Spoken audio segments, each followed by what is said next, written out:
नहीं, पिछले 6 साल में कई बार ऐसे सबका हुआ है ऐसे कि अब आने वाला है या चैनल की तरफ से कुछ फीलर्स आए हैं। कई बार ऐसा हुआ कि अ,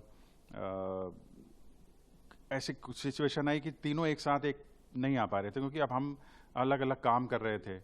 तो लेकिन हाँ, जब इस बार आने आया तो हमने ये सोचा कि जब तक कि सेट पे नहीं जाएंगे तब तक हम बिलीव नहीं करेंगे। और जब हम सेट पे गए तो पता चला कि कैमरा है वहाँ पे, लोग हैं और हमारी पूरी टीम खड़ी हुई है। Then we believe and we start. ये तो अक्सर होता है, हर जगह होता है।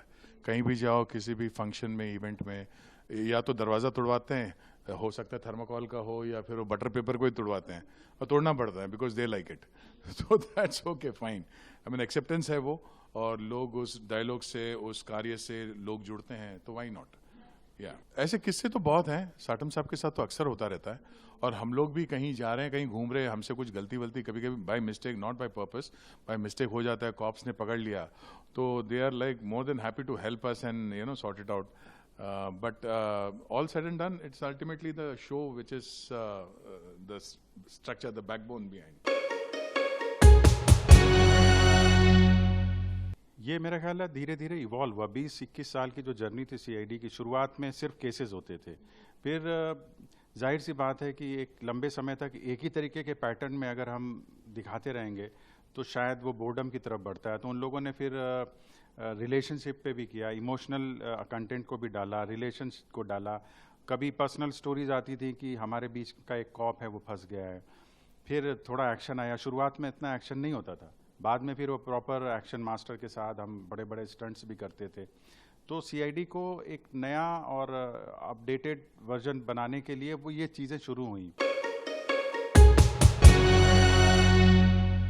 नहीं, दया से तो मुलाकात सीआईडी के सेट पे ही हुई थी और वो धीरे धीरे ग्रो हुआ। ये पूरा रिलेशनशिप जिसको बोलेंगे, एक फैमिली जैसा जो एटमॉस्फेयर था। जब मैं एज ए प्रोफेशनल एक्टर एक सीरीज़ करने आया, जो आसपास के लोग होते हैं, आसपास का माहौल होता है, उसको धीरे धीरे अडॉप्ट करने लगती है। तो अब यहाँ का माहौल, सिंह साहब फिर प्रिंसिपल टाइप के डायरेक्टर थे, बहुत ही एग्रेसिव और अपने काम को माहिर और बहुत पैशनेट।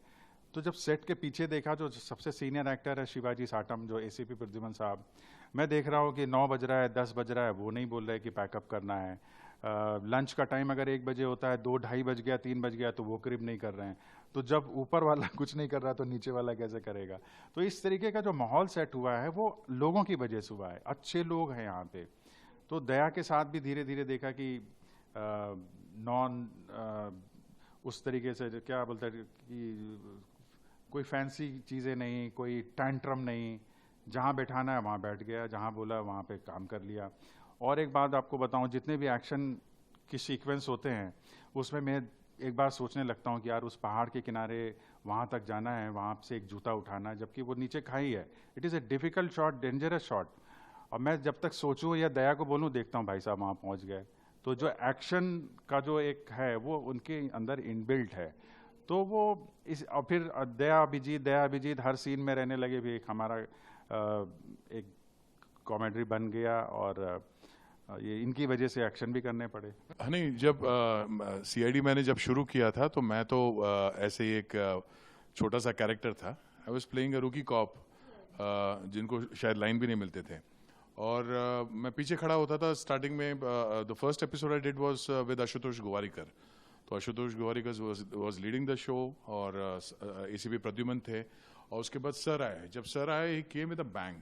उनकी सत्या फिल्म रिलीज हुई थी, उससे पहले 1-2-3 फिल्में, एंड इंस्पेक्टर खांडिल का जो सत्या का जो कैरेक्टर था, मतलब इट वाज अ बड़ा छाप छोड़ गया था एक्टर्स के दिमाग में। तो it was Aditya Srivastava coming into CID, it was a big name. तो वो एक इम्पैक्ट था। And we has actors we just learning things. हम देख रहे हैं कि एसीपी साहब क्या कर रहे हैं, गुप्ता जी क्या कर रहे हैं, आशुतोष गोवारिकर का मैनरिज्म कैसा है, लाइंस कैसे याद करते हैं, फिर सर का एक अपना अलग स्टाइल है हर चीज में। तो we learn from all this people. For us this people are institution, या जहाँ से हम लोग ने सीखा है, तो when you have such stalwarts working around you, बहुत कुछ सीखने को मिलता है। And humility is something which I have imbibed from these guys. To be humble in spite of being stars in their own rights, they are very grounded, very humble, and वही हमने सीखा है. तो these are some wonderful memories of those initial days, that is back in 1998-99. ये जो प्यार और जो रिकग्निशन मिला है सीआईडी को वो अनपैरेलल है. मतलब बहुत ही हर एक्टर की ख्वाहिश होती है कि ऑडियंस के साथ उसका एक रिश्ता बने. जब भी कोई भी आदमी सिनेमा करने आएगा, टेलीविजन करने आएगा, एक्टर का तो ये एक्टर एंड ऑडियंस के बीच में एक रिश्ता बनना चाहिए. इस शो के माध्यम से थोड़ा बहुत जो भी मिला है उसके लिए मतलब क्या करेंगे वो. आई एम लकी दैट 60 साल हो गया तो मुझे लगा कि कुछ सीरियस मामला है.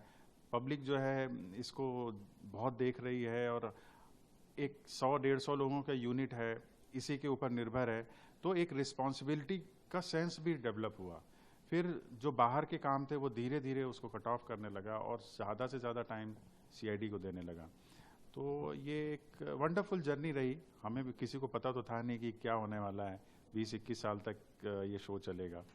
लेकिन बस यही है कि ऑडियंस का जो रिकग्निशन है, ऑडियंस का जो प्यार है, वो ही ड्राइव था इसको, इसमें काम करने का, इसको चलने का. इसके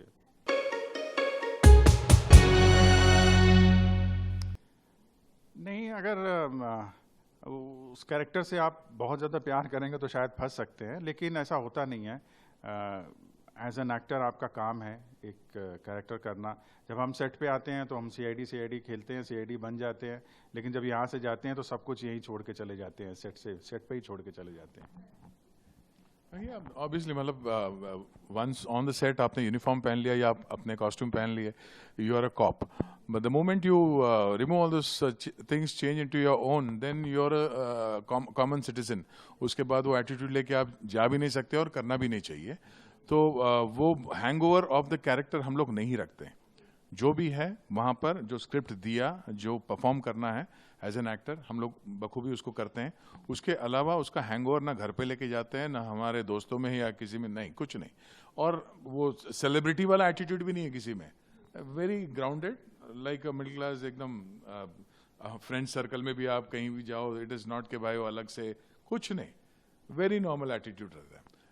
I think that's the way you should be. Yeah.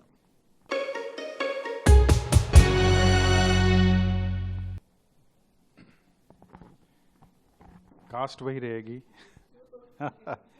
Case और केसेस वही रहेंगे. और ये हम जो पहले मेंटेन करते थे वो अभी मेंटेन करेंगे कि CID is a family show, family entertainment. हमने इस बात का हमेशा पहले भी ख्याल रखा है कि जब शो के दौरान किसी को ज़बरदस्ती रिमोट से चेंज ना करना पड़े चैनल, या खाते समय ऐसा कोई गोरी सीन ना आ जाए कि वो उनका खाना ख़राब हो जाए. तो ये हमेशा मेकर्स ने ध्यान रखा था. सिंह साहब ने इस बात का हमेशा ध्यान रखा कि ये एक फैमिली एंटरटेनमेंट है. हम ऐसे कोई सीन नहीं दिखाते, ऐसी कोई चीज़ें नहीं रखते. तो ये तीनों चीज़ तो वही रहेंगी. 3 नई चीज़ होंगी कि कुछ नए एक्टर्स आ रहे हैं, कुछ नए कॉप्स आएंगे, आ भी गए हैं. और नई जो जनरेशन है, जिसको मुझे ज़्यादा पता नहीं, लेकिन वो जेनजी जो बोलते हैं, उनके साथ भी जुड़ने का है कि उनके टर्म, उनकी चीज़ें, उनके साथ कैसे कुछ इन कहानी में इनकॉर्पोरेट किया जाए. और मुझे लगता है कि टेक्निकली तीसरी चीज़ है जो हम काफ़ी उस पर ध्यान दे रहे हैं. अपलिपमेंट है, अपग्रेडिंग है सिनेमा में, कैमरा में, और प्रेजेंटेशन है, उसका music and all that. So presentation में अपग्रेडेशन नहीं, सेम मतलब हाँ, it is always to please your audience. Simple है. जो पहले पसंद करते थे, क्यों पसंद करते थे, उसका एक एनालिसिस तो होता ही है. कैरेक्टर्स बहुत ज़्यादा बड़े थे, लोगों को जो पसंद आता था, उसी कैरेक्टर्स की डिमांड में फिर अगेन सीजन 2 स्टार्ट हुआ. अगेन वही स्टोरी को मेंटेन करना, समथिंग फ्रेश. जो पुराने ओल्ड डिटेक्शन स्टाइल अभी वो रिडेंडेंट हो गए. मतलब आप हमेशा मोबाइल फ़ोन से ही हर चीज़ डिटेक्ट नहीं कर सकते. सो अभी एआई को इनकॉर्पोरेट करना पड़ेगा. बहुत सारी चीज़ें हैं जो क्राइम भी आजकल अपग्रेडेड है, यू नो. तो उसको कैसे डिटेक्ट कर सकते हैं, कैसे उसका निवारण कर सकते हैं, उसका हल कैसे निकाल सकते हैं, इस पे हमारे राइटर्स को वर्क करना पड़ेगा. और something different to the audience, जो वो वापस टेलीविज़न पे आए. क्योंकि टेलीविज़न समवेयर एक मेरे अंदर से थोड़ा बंद होता चला है. काफ़ी घरों में भी जो हम पूछते हैं, बात करते हैं, तो पता चला हम केबल नहीं रखते हैं आजकल. तो ये फिर से शुरू करें. अगर सीआईडी के माध्यम से शुरू होता है तो nothing like it, we can take that credit. Dos and don't तो से ज़्यादा जो होता है वो एज एन एक्टर क्वेस्ट होता है कि आप किन के साथ काम कर रहे हैं, स्टोरी क्या है और आपका कैरेक्टर क्या है। तो वो ज़्यादा इम्पोर्टेंट होता है और आप वो तलाश करते हैं कि जो नहीं किया है वो करें। ऐसा कभी एक एक्टर के तौर पे बोल नहीं सकते कि ये dos and don't. I don't think so कि that is right for an actor. मतलब एक क्वेस्ट है कि कुछ नया करें, कुछ स्टोरी अच्छी मिल जाए, कुछ अच्छे लोगों के साथ काम करें, अच्छे डायरेक्टर्स के साथ काम करें, अच्छा कोई एक्टर मिल जाए, ये होता है। अदरवाइज और तो नहीं बोल सकते। थोड़ा रिस्पॉन्सिबिलिटी बढ़ जाता है because of this show, because our audiences बच्चे बहुत देखते हैं और ये मॉरल वैल्यूज के लिए देखे जाते हैं। तो लोगों के दिमाग में ये बात है कि सीआईडी इस चीज़ को सही मानती है, ये चीज़ गलत है, ये होना चाहिए, नहीं होना चाहिए। तो when you have so much of responsibility from the audience, so it becomes very important. Maybe you're playing a negative shade in a film, but ऐसा कुछ नहीं करना जो उनको थोड़ा ऐसा लगे कि भाई ये हमारे हीरो ने क्या किया। You know, when you're idealizing somebody and then you're doing something, वो बच्चे को थोड़ा जो hurt करता है ना, वो वाला नहीं होना चाहिए। So do something which is like respectable. हाँ, भले नेगेटिव है, बट बिलो द बेल्ट वाला कोई काम नहीं करना जो ऑडियंस या बच्चे बोला अंकल आप तो यहाँ पे करते वहाँ पे वो करते, वो नहीं होना चाहिए। क्योंकि समवेयर एकदम you know very tender mind है उनका, तो उसको मैनिपुलेट करना थोड़ा इजी हो जाता है।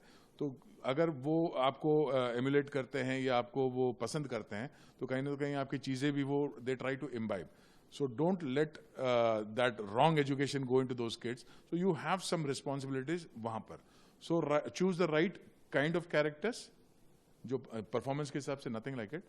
But there are certain responsibilities. Even अपने घर में भी अगर हम कुछ करते हैं तो थोड़ा ऐसा लगता है कि मेरी खुद की बेटी देख रही है ऐसे कुछ, वो नहीं होना चाहिए बस। बस मैसेज क्या है कि उन्हीं की वजह से हम हैं, तो बस उनसे यही गुजारिश है कि जो प्यार आप पहले देते रहे वो प्यार हमें दीजिए। हम लोग पूरी कोशिश करेंगे कि आपको उसी तरीके से एंटरटेन करें। नए साल की बहुत बहुत शुभकामनाएं आप सभी को 2025। और आप लोग देख रहे हैं इसलिए इतनी टीआरपी इतनी अच्छी आई है और everybody is happy about it. और हम चाहते हैं कि यही हैप्पीनेस वापस आपको ही दें, आगे और भी अच्छे एपिसोड्स बने आपके लिए। देखते रहिए सोनी एंटरटेनमेंट टेलीविजन पर CID. Thank you so much.